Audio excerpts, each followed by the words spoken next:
One of the guys who's playing to the 47% who don't seem to like the government at all is Rand Paul. And he gave a speech at Liberty University. This is Jerry Falwell's college, I suppose. And he gave a speech on eugenics. Now, first off, apparently he stole a lot of the speech from the movie Gattaca on Wikipedia. He lifted it. I don't know. I don't want to get into that. I want to talk about eugenics specifically. All right, so let's take a look at what Rand Paul said.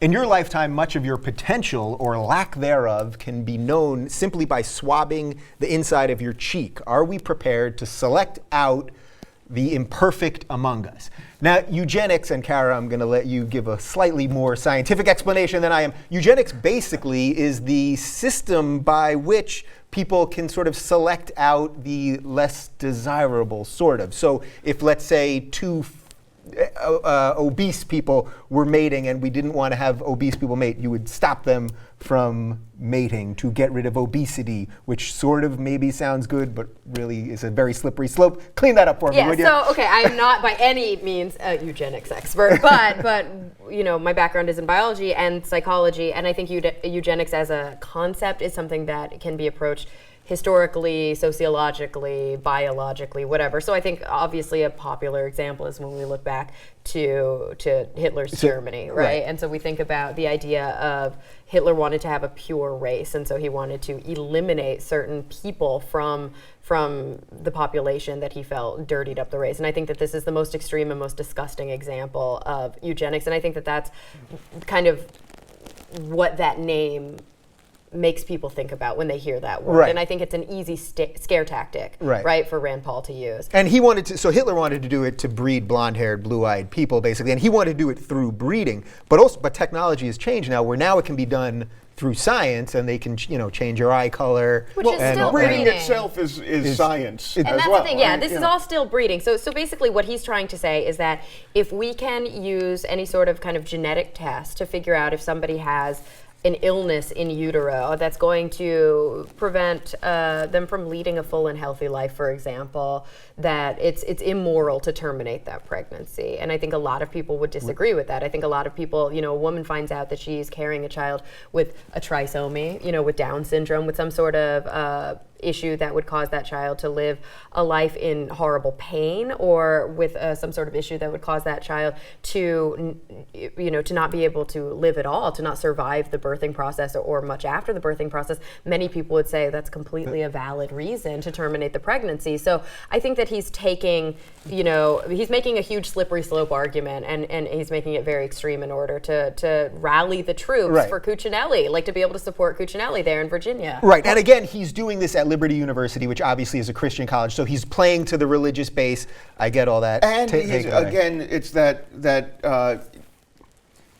intellectual dishonesty and self-confliction that goes on. Confliction? I'm going to go with that. Sure, I'm going to stick it. with it as though that's a word. Yeah. Because he's a big Ayn Rand follower. And this is the very sort of program that she would have been all for. Oh, completely. That's totally valid in her mind. Can you just explain for people that don't get why she would be for that? Ayn Rand was in favor of a full meritocracy, that whatever works is good, and whoever has the money deserves the money, and whoever is succeeding and it's sort of a social Darwinism. Never mind the fact that by the end of her life she was broke and living off of government assistance, because once she needed it, it was just fine.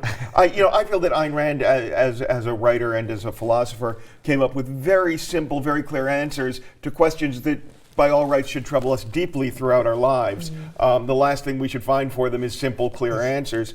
And when Rand Paul then says eugenics is this horrible thing at a Christian university, be aware that in many ways the Catholic Church itself has been running the longest running eugenics project in history, starting in the Dark Ages, before the Dark Ages, when they started pulling the most intellectually capable members of society out, making them celibate, bringing them into the church and educating them, while encouraging those who weren't worthy of that education to reproduce like bunny rabbits, thereby creating generation after generation after generation of less capable critical thinkers over now centuries. Unfortunately, that strategy doesn't work because, as we all know, evolution occurs in a more Darwinian fashion. It doesn't occur in a Lamarckian fashion. Right. And you can't pass on intelligence genes. It's just there's no evidence to support the fact that intelligent people are going to systematically breed more intelligent offspring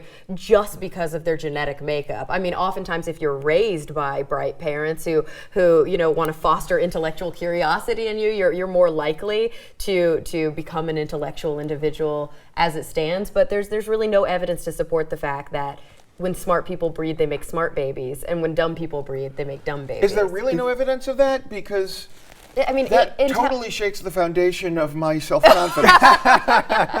Intelligence Do you need a minute? I'll Intelligence be is a okay. very complicated issue to approach biologically and psychologically, but fundamentally, I think the point that you're making, that Rand Paul, based on his own kind of personal philosophy, seems like he would be a huge supporter of eugenics. Yes. This is, again, a political move. This has nothing to do with what he actually thinks. Yeah. It has everything to do with trying to manipulate a group of people that have strong religious values into voting a certain way. Okay, I totally agree. This is against his political ethos, and yet he's doing it, obviously, and this goes to what we were talking about a second ago about the Tea Party and the religious guys. It's against his philosophical ethos, completely Oh, not within his against his political Yeah, ethos. exactly. His political ethos says whatever you have to say to get the votes. Which Yeah. is also it within his philosophical. That's correct. That's a good correct. point. Full circle. So, all right. So, removing the religious part of this for a sec, Oh, isn't can this? we Yeah, if how we do can, you, how do can you we do that if we're at Liberty Can we University? kind of, let's see if we can do it here just for a second. If we remove the religious part for a second,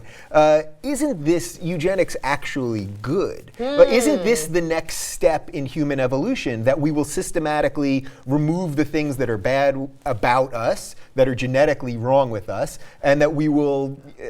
It's a deep moral issue that I think, regardless of whether or not you subscribe to any sort of religious denomination, can still be a difficult one to swallow. And I think it's because it's a very nuanced situation. We already we're more subject to what we would call artificial selection than natural selection, right? We make decisions based on who we're going to mate that are outside of kind of random natural decisions. The Right, same so we're all way- doing it on a day-to-day basis. Exactly. The Yeah. same way that we breed our dogs in order to have very specific traits. I was told I'm not allowed to breed with my dog. You're not allowed to do that. But when you breed two dogs together to Oh, very I see. specific I traits, misunderstood. what you I'm end sorry. up is a bunch of different breeds of dog who look so different, from a Chihuahua to a Great Dane, and they're all the same species, right? And you see that in some respects within humankind, right? You see mating based on all sorts of different reasons, maybe based on looks, maybe based on intelligence, based on kindness, whatever the case may be. So we already make decisions about how we're going to procreate, and we're fundamentally in charge of those decisions. So on the light end, you might want to call that eugenics. I don't know. On the heavy end, trying to wipe out certain people because we disagree with them